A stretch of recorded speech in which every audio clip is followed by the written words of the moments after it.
अल्मोड़ा पहुंचे मुख्यमंत्री पुष्कर सिंह धामी, आम जनता और भाजपा कार्यकर्ताओं ने किया भव्य स्वागत। करीब 200 करोड़ की योजनाओं का किया शिलान्यास और लोकार्पण।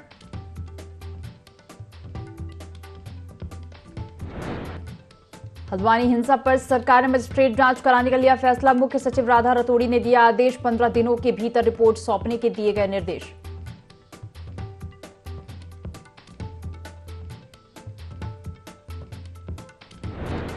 हल्द्वानी हिंसा में पुलिस का बड़ा एक्शन। दंगे भड़काने वाले 4 आरोपियों को किया गिरफ्तार। दंगे का मास्टरमाइंड अब्दुल मलिक को दिल्ली से किया गिरफ्तार।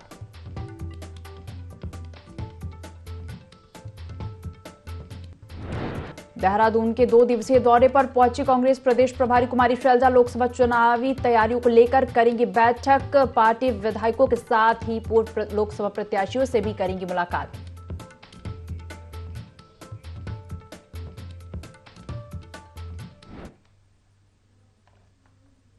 देवभूमि लाइव देख रहे हैं, यहाँ पर मैं हूं आपके साथ दिव्या। ये सीधा रुक करेंगे चंपावत का, जहां गांव में प्रवास करने सीएम धामी पहुंचे हैं। और बहुत याद आ रही है आज मुझे बचपन की। हम लोग ऐसे बैठे हैं जैसे हम छोटे छोटे थे जब बैठते थे। आज वैसे ही बैठे हैं, ऐसा लग रहा है बिल्कुल पांडे जी हम घर में आ गए। घर में है, मैं भी, कविता जी भी, हमारे सब नेता लोग हैं। और आज आया तो मैं था बात करने के लिए। अब बातचीत तो कुछ हुई नहीं अजय भाई। अब बातचीत क्या है कि ये ऐसा था कि बातचीत ये होनी थी कि आप लोग भी कुछ कहते, कोई बातचीत करते, फिर हम लोग भी बोलते, यहाँ से कोई बात होती, तब तो होता हमारा संवाद। अब ये हो गया है केवल भाषण एक तरफ से। चलो कोई बात नहीं, लेकिन हम सब लोग थोड़ा सा संवाद भी कर लेते हैं। देखिए, हम सब जानते हैं कि 2014 में आज से ठीक 10 साल पहले, 10 साल होने वाले 2 महीने बाद हमारे देश के प्रधानमंत्री आदरणीय नरेंद्र मोदी जी बने। और उनके बनने के बाद बहुत सारी योजनाएं शुरू हुई। बहुत सारी योजनाएं जो हमारी माताएं बहनें जो गांव में रहते थे, जिनके पास अपने साधन नहीं थे, उनके बैंक में खाते भी नहीं होते थे, तो बैंकों में खाता खुलवाने का काम किसने किया? जरा जोर से बोलिए। मोदी जी ने किया।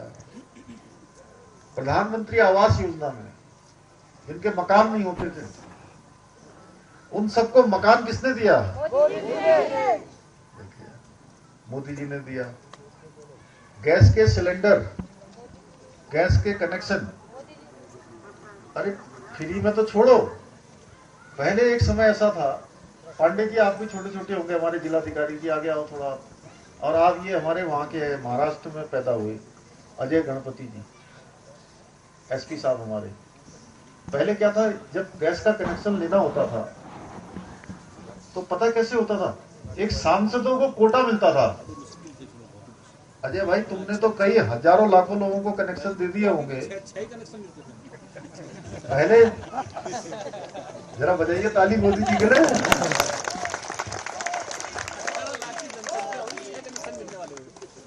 एक सांसद को वो 6 लोगों को पैसे में 6 कनेक्शन दे सकता था केवल। अब आप छोड़ो, आप तो गैस के कनेक्शन तो आए गए, उज्ज्वला में गोबर गैस के भी आ गए, और भी कई सुविधा आ गई। तो ये सब मोदी जी के कारण से घर घर तक उज्ज्वला गैस पहुंच गई। अभी पानी के बारे में मोहित बता रहे थे, प्रधानमंत्री जी ने अभी जो जल जीवन मिशन शुरू किया, हर घर में नल और नल से हर घर में जल। धीरे धीरे ये योजना हमारी अब जगह जगह पहुंच रही है। आने वाले समय में जो हमारी माताओं बहनों को जो लाइन लगानी पड़ती है, रात में जगना पड़ता है, फौले में लाते, फौला ना कि बोना नहीं है, फौला। खबरों का रुख करेंगे। मुख्यमंत्री पुष्कर सिंह धामी अल्मोड़ा दौरे पर रहे, जहां उन्होंने हल्द्वानी में हुई हिंसा घटना को लेकर कहा कि देवभूमि में शांति और सौहार्द बिगाड़ने वालों को किसी भी हालत में बख्शा नहीं जाएगा। सीएम धामी ने कहा कि हल्द्वानी मामले में सरकार सख्त से सख्त कार्रवाई करेगी। उपद्रवियों ने कानून तोड़ा है, किसी भी हालत में बख्शा नहीं जाएगा।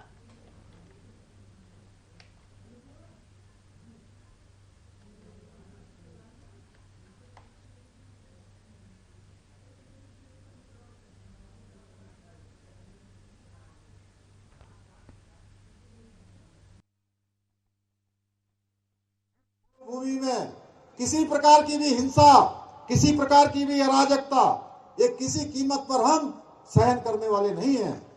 उसके लिए जो जरूरी काम होगा वो जरूरी काम किया जाएगा। जिन्होंने भी बनभूलपुरा में जो हमारे सरकारी संपत्ति का नुकसान किया है, निजी संपत्ति का नुकसान किया है, उन दंगाइयों से, उन अराजक तत्वों से उसकी एक एक पाई वसूली जाएगी, चाहे कितना भी बड़ा रसूख वाला कोई क्यों न हो।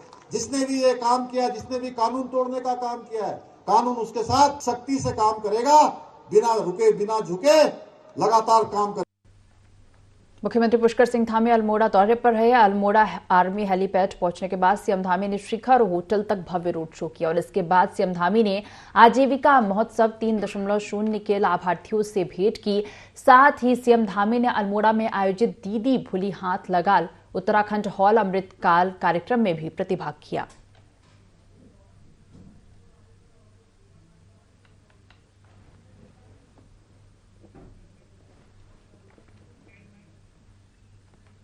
डोईवाला के हर्रावाला स्थित आयुर्वेदिक विश्वविद्यालय के पीआरडी और उपनल कर्मचारी अपनी मांगों को लेकर कई दिनों से काम का बहिष्कार कर रहे हैं, जिस वजह से विश्वविद्यालय में कोई काम नहीं हो पा रहा है।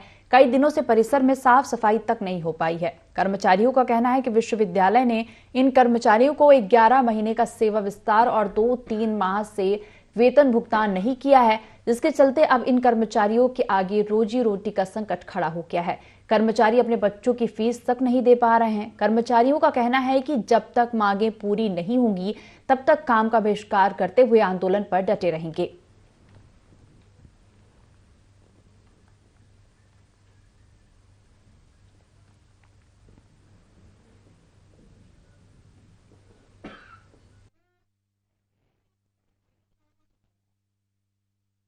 लोगों को बहुत परेशानी हो रही है। हम लोग इतने कर्जे से दब गए हैं। हम लोग बार बार रिक्वेस्ट कर रहे हैं अधिकारी के आगे जाकर के, सर हम लोगों को 3 महीने से वेतन नहीं दिए हैं, आप वेतन दे दीजिए। कोई महिला सिंगल है जो सिर्फ अपने कमाई से उनका घर चल रहा है, लेकिन इनके समझ में नहीं आ रहा है। ये इनसे हम लोग बहुत तरीके से पत्राचार भी कर लिए, जाकर अंदर बात भी करते हैं, लेकिन ये हमारी बात सुनने को राजी नहीं होते हैं और कहते हैं तुम लोग चले जाओ, अपने आप लिख दो कि हम अपना कार्य समाप्त करते हैं, अपने अपने घर चले जाओ। हम क्यों लिख देंगे अपना काम समाप्त करें? हम तो काम की जरूरत है, हम काम के लिए आए और ये किस तरीके से हमारी नियुक्ति करे, किस तरीके से हमें रखे, हमको जानकारी नहीं है इस चीज की।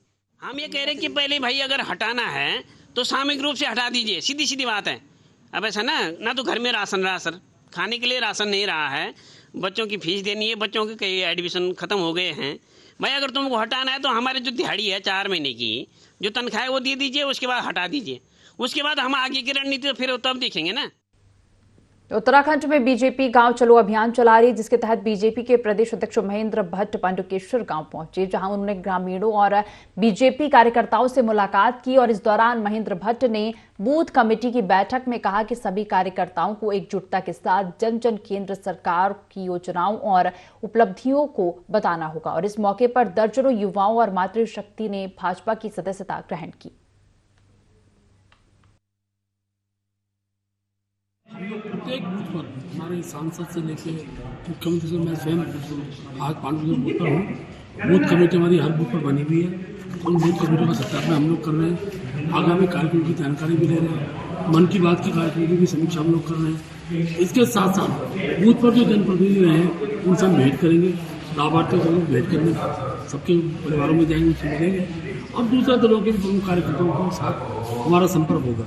इसके साथ साथ गांव का जो मंदिर है वो जो पूजा अर्चना का कार्यक्रम भी होगा, दीवार लेखन कार्यक्रम होगा। ये हमारे बूथ के कार्य श्रृंखला है। बड़ी संख्या में हमारी बूथ कमेटी के हमारे सदस्य, बूथ अध्यक्ष हैं, बूथ के सचिव हैं, BLA2 हैं, नवमतदाताओं के जो जोड़ने वाले कार्यकर्ता हैं, उनके साथ हमारी पार्टी की रणनीति के तहत हम इन बातों की चर्चा करेंगे। विधायक ममता राकेश भगवानपुर विधानसभा के गांव सिकरोड़ा में 2100 मीटर इंटरलॉकिंग टाइल सड़क निर्माण का शुभारंभ किया और इस मौके पर विधायक ममता राकेश ने कहा कि पीडब्ल्यूडी गांव में 89 लाख की लागत से इंटरलॉकिंग टाइल सड़क बनाएगा। उन्होंने कहा कि सड़क निर्माण में किसी प्रकार की कोई लापरवाही बर्दाश्त नहीं होगी। ठेकेदार को सड़क की गुणवत्ता का विशेष ध्यान रखने के निर्देश भी दिए गए।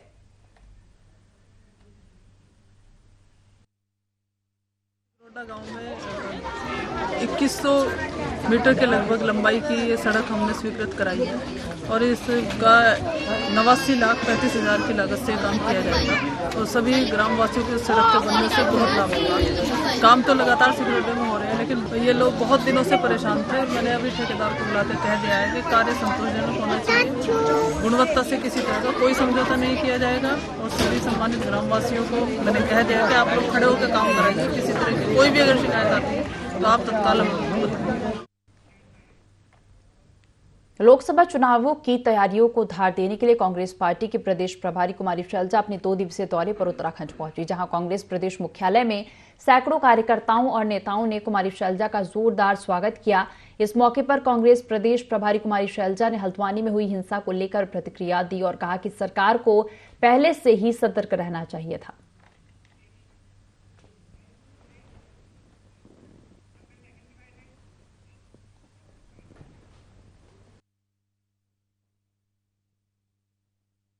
संवेदनशीलता से ऐसी कोई बात हो जाए उठना चाहिए, पहले से ही तैयारी होनी चाहिए कि ऐसी स्थिति पैदा ना हो। एक बार जब जान माल का नुकसान हो जाता है तो फिर उसमें मलहम लगाना और बाद में स्थिति नॉर्मल करना, इसमें ज्यादा फिर आ जाते हैं, पेचीदा हो जाते हैं। पहले से ही सरकार को इस बारे में सोच समझ कर स्थिति।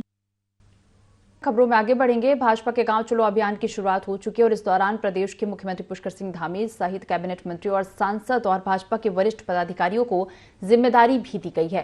गांव चलो अभियान के तहत सभी प्रत्येक बूथ पर 24 घंटे का प्रवास करेंगे। भाजपा प्रदेश महामंत्री आदित्य कोठारी का कहना है कि इस दौरान बूथ के लोगों की समस्या सुनने के साथ ही केंद्र और राज्य के लाभार्थियों से संपर्क भी किया जाएगा।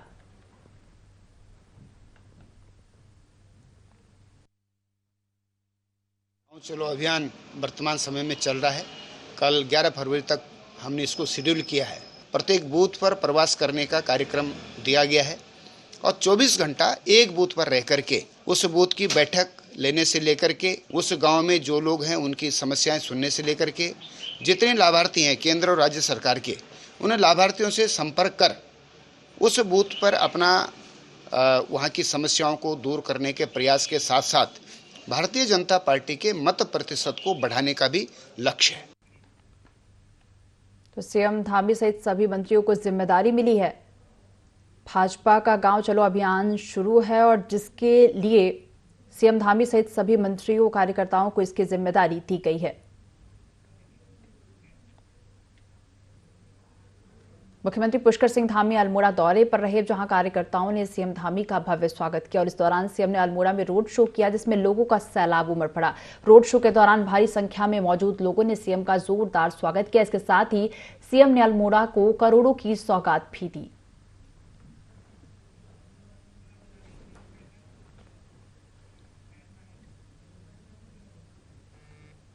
आगामी 4 धाम यात्रा को लेकर जिलाधिकारी डॉक्टर मेहरबान सिंह बिष्ट ने अधिकारियों के साथ समीक्षा बैठक करते हुए अधिकारियों को निर्देश दिया। उन्होंने कहा कि गंगोत्री और यमुनोत्री धाम में दर्शन करने वाले तीर्थयात्रियों को सभी मूलभूत सुविधाएं उपलब्ध कराई जाएं और इसके लिए जिस स्तर से जो भी व्यवस्थाएं और सुविधाएं उपलब्ध कराई जाने के लिए अपनी अपनी कार्य योजना और प्लान तैयार कराने के निर्देश भी दिए।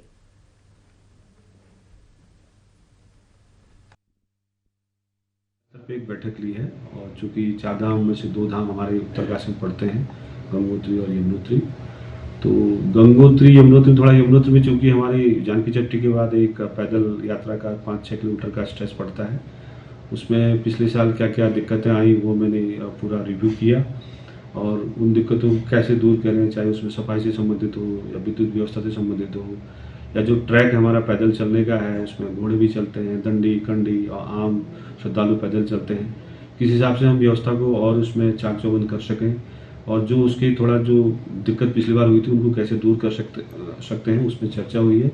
उसमें लोक निर्माण विभाग हो गया, बिजली विभाग हो गया, इनके स्तर से जो जो प्रस्ताव आने हैं और उनको टाइमली हम पूरा करें, उनके एस्टीमेट बनने की कार्रवाई चल रही है और ताकि आने वाले समय में जितनी भी हमारी जो धाम से संबंधित व्यवस्था है उसमें कोई त्रुटि न रह पाए। मंगलौर विधानसभा सीट पर होने वाले उपचुनाव की तैयारियां भी शुरू हो चुकी हैं और उपचुनाव में कांग्रेस से काजी निजामुद्दीन और बसपा से हाजी सरबत करीम अंसारी के पुत्र उपचुनाव लड़ने की घोषणा कर चुके हैं, लेकिन भाजपा ने अपना उम्मीदवार अभी तक घोषित नहीं किया है। भाजपा से प्रभात चौधरी ने उपचुनाव में टिकट की मांग की है। उन्होंने कहा कि मंगलौर विधानसभा सीट पर भाजपा हमेशा तीसरे नंबर पर रही है और इस बार पार्टी अगर उन्हें प्रत्याशी घोषित करती है तो वो ये सीट भाजपा के झोली में डालने का काम करेंगे।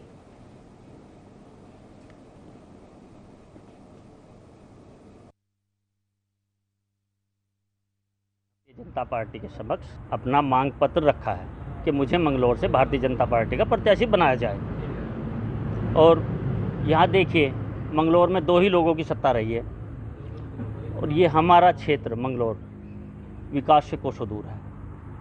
एक काम बताइए मुझे, एक कि हाजी काजी जी ने कोई एक उपलब्धि, एक कार्य क्षेत्र में किया हो तो आप मुझे बताओ। एक बता दो, दूसरे को तो छोड़ दो कि एक कार्य विकास का करके दिया हो।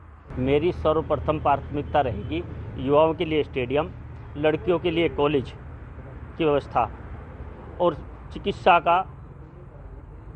पे ज़्यादा फोकस रहेगा। भारतीय जनता पार्टी के गांव चलो अभियान की शुरुआत हो गई, जिसके पहले दिन जिले के प्रभारी मंत्री और कैबिनेट मंत्री सतपाल महाराज ने हरिद्वार के जमालपुर कला के बूथ पर 24 घंटे का प्रवास शुरू किया और इस दौरान उन्होंने बूथ समिति और पन्ना प्रमुखों के साथ बैठक कर कार्यों पर चर्चा की और नमो ऐप के जरिए सरकार की योजनाओं से अवगत कराने की अपील भी की। वहीं महाराज ने हल्द्वानी की घटना की निंदा करते हुए लोगों से शांति बनाए रखने की अपील की।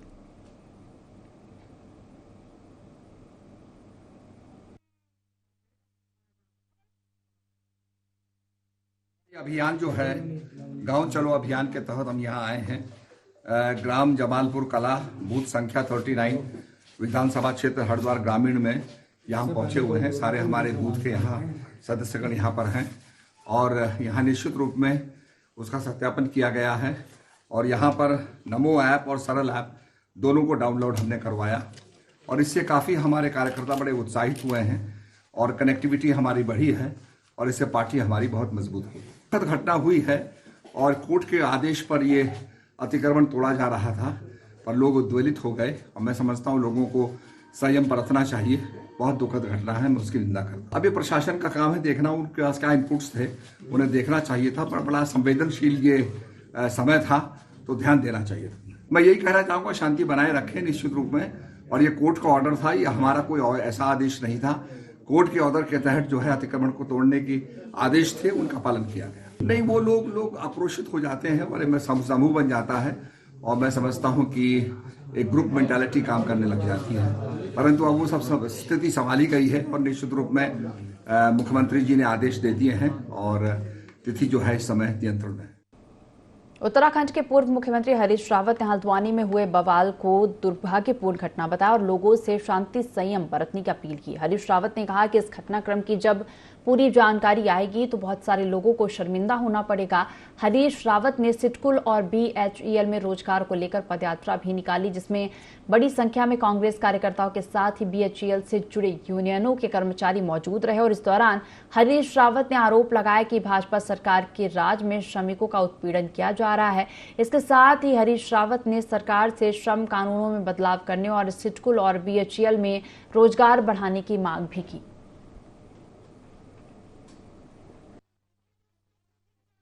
अत्यधिक दुखद, बहुत दुर्भाग्यपूर्ण है, बहुत चिंताजनक घटना है और उस पर किसका दोष है, कौन कहां पर खड़ा है, किसकी लापरवाही से कैसे हुआ, वो सब पर बाद में बात करेंगे। अभी तो वहाँ शांति की दरकरार है और हम निरंतर अपील कर रहे हैं लोगों से। मैंने बहुत सारे लोगों से बातचीत भी की है कि भाई वहाँ जो है शांति कायम करो। हल्द्वानी हमारी शान है, हमारे कुमाऊं का प्रवेश द्वार है, राज्य की कॉमर्शियल राजधानी है, तो वहाँ जो कुछ हुआ है वो बहुत दुखद। मैं अभी इस पर कोई टिप्पणी नहीं करना चाहूँगा, लेकिन मैं इतना ज़रूर कहूँगा कि ये सारा घटनाक्रम बहुत दुर्भाग्यपूर्ण है और जब इस घटनाक्रम की पूरी जानकारी आएगी तो बहुत सारे लोगों को शर्मिंदा होना पड़ेगा। हल्द्वानी मामले में राज्य सरकार ने कार्रवाई तेज कर दी है। 19 नामजद समेत 5000 पर केस दर्ज हुआ है और हिंसा में शामिल 5 उपद्रवियों की गिरफ्तारी भी हो चुकी है। हिंसा की घटना के बाद मुख्यमंत्री पुष्कर सिंह धामी हल्द्वानी पहुंचे और यहां घायलों और पीड़ितों से उनका हालचाल जाना, साथ ही पुलिस अधिकारियों से इस मामले की जानकारी भी ली। सीएम ने कहा कि उपद्रवियों पर रासूका लगेगा। हल्द्वानी में 1100 जवानों की तैनाती की गई है। हल्द्वानी में हुई हिंसा में गोली लगने से मरने वालों के 5 लोगों की मौत की पुष्टि है।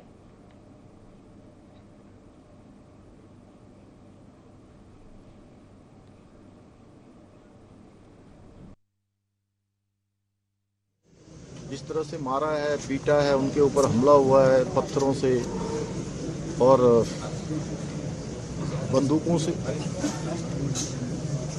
ये बहुत ही जितना इसके बारे में खराब कहा जाए वो कम है। हमारी देवभूमि है, उत्तराखंड देवभूमि है, यहाँ पर ऐसे हालात कभी नहीं हुए। कानून अपना काम करेगा। इसमें जिन लोगों ने भी सरकारी संपत्ति जलाई है या लोगों की संपत्तियां जलाई हैं, वाहन जलाए हैं, उसके सारे वीडियो फुटेज, फुटप्रिंट सभी उपलब्ध हैं। उसको चेक किया जाएगा, जांचा जाएगा और उस पर जो भी कार्रवाई है, विधि सम्मत जो कार्रवाई है, वो कार्रवाई यहाँ पर। लोकसभा चुनाव में अब कुछ ही वक्त शेष रह गया है और ऐसे में चुनाव को लेकर सभी दलों ने अपनी ताल ठोक दी है। विपक्षी दल कांग्रेस ने अभी तक अपने उम्मीदवार तय नहीं किए हैं, लेकिन निर्दलीय उम्मीदवारों ने अपनी तैयारियां शुरू कर दी और इसी को लेकर उत्तराखंड के उधम सिंह नगर निवासी पवन कश्यप ने समर्थकों संग लक्सर नगर में प्रेस वार्ता की। पवन कश्यप ने हरिद्वार लोकसभा क्षेत्र से बतौर उम्मीदवार अपनी दावेदारी जताई है। प्रेस वार्ता के दौरान उन्होंने लोकसभा सांसद डॉक्टर रमेश पोखरियाल निशंक की विकास कार्यों और कार्यशैली पर भी गंभीर सवाल खड़े किए। उन्होंने कहा कि क्षेत्र की जमीन पर उनका चेहरा नया जरूर है, मगर वह हरिद्वार की जमीन से जुड़े हैं। उन्होंने मौजूदा सांसद पर आरोप लगाकर कहा कि उनके द्वारा एक गांव को गोद लेकर क्षेत्रवासियों से विकास का वादा किया गया था, लेकिन गोद लिए गए उस गांव की हालत दयनीय चल रही है।